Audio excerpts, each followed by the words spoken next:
Yes, మరి ప్రస్తుతం అయోధ్యలో ఉన్నాము. అయోధ్యకి సంబంధించి జనవరి 22న రామ్లల్లా విగ్రహ ప్రాణ ప్రతిష్ఠ సమారోహం కోసం అందరూ ఎదురు చూస్తున్నారు. అందుకోసం ప్రత్యేకంగా ఆహ్వానితులకి ఇన్విటేషన్లను కూడా పంపించారు.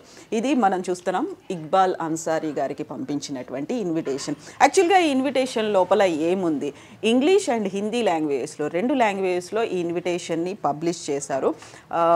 అన్సారీ గారికి వచ్చినటువంటి ఇన్విటేషన్నే మనం చూస్తున్నాము. ఈ ఇన్విటేషన్లో ప్రధానంగా 2 బుక్లెట్స్ లాగా కనిపిస్తుంది.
ఉంది. అలాగే ఆ రోజు కార్యక్రమానికి ఎవరెవరు అటెండ్ అవుతున్నారు, విశిష్ట అతిథులుగా ఎవరుంటారు, పూజా కార్యక్రమంలో ఎవరుంటారు అనే ఇన్ఫర్మేషన్ ఉంది.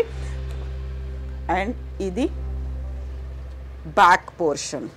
సో ఇది ఓవరాల్గా ఇన్విటేషన్ అనేది, దీనికి సంబంధించే క్యూరియస్గా ఉన్నారు. ఆ ఇన్విటేషన్స్ అయితే వెళ్ళాయి అందరికీ. ఇన్విటేషన్స్ ఎవరికి అయితే వెళ్తున్నాయో వాళ్ళతో పాటుగా స్పెషల్గా ఒక కార్ పాస్ అనేది కూడా ఉంటుంది. దాంట్లో మెన్షన్ చేయాలి. ఆ తర్వాత వీళ్ళు వస్తున్నటువంటి వివరాలని కూడా ఆన్లైన్లో నమోదు చేయాల్సినటువంటి అవసరం ఉంది. ఏ వెహికల్లో వస్తున్నారు అనేది కూడా ఆన్లైన్లో నమోదు చేస్తే దాంతోపాటుగా ఒక పాస్ మాత్రమే ఇస్తారు. అండ్ ఇందులో ఇంకొక అంశం, కీలకమైనటువంటి అంశం ఉంది. ఈ ఇన్విటేషన్ని ఎవరికైతే ఇస్తారో ఆ ఒక్క పర్సన్ మాత్రమే వెళ్ళాలి. స్పౌస్ కానీ ఫ్యామిలీ మెంబర్స్ కానీ వెళ్ళడానికి లేదు.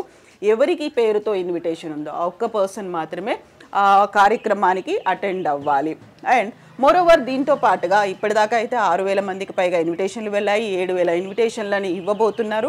అది కూడా పర్సనల్గా వెళ్ళి రామతీర్థ క్షేత్ర ట్రస్ట్ ఆ సభ్యులు వెళ్ళి ఇన్విటేషన్స్ పర్సనల్గా ఇస్తున్నారు. బై పోస్ట్ ఇప్పటిదాకా ఎవరికి పంపించలేదు. ఇందులో సెలబ్రిటీస్ వీళ్ళందరూ ఉన్నారు. At the same time Iqbal Ansari గారిని ప్రత్యేకంగా వచ్చి పిలిచారు రామతీర్థ క్షేత్ర ట్రస్ట్ సభ్యులు. అయితే సాధారణ పౌరుల కోసం మాత్రం చాలా క్లియర్గా మెసేజ్ ఉంది. 22nd రోజున సాధారణ పౌరులని ఎవరిని లోపలికి అనుమతించరు. ఒకవేళ ఎవరైనా అక్కడికి వచ్చారు అంటే రూముల్లో మాత్రమే ఉండాలి, రూమ్ని విడిచి బయటికి రావడానికి లేదు. హై సెక్యూరిటీ జోన్గా ఉండబోతోంది. ఎట్ ద సేమ్ టైం ప్రధానమంత్రితో పాటుగా కీలకమైనటువంటి వ్యక్తులు అందరూ ఉంటున్నారు కాబట్టి. సో మీరెవరైనా రామ్లల్లాని దర్శనం చేసుకోవాలి అనుకుంటే 22nd అంటే అట్లీస్ట్ 24th తర్వాత మాత్రమే రావాలని రామ జన్మభూమి తీర్థక్షేత్ర ట్రస్ట్ చెప్తోంది. Thank you so much. This is Kavitha signing off. Srirama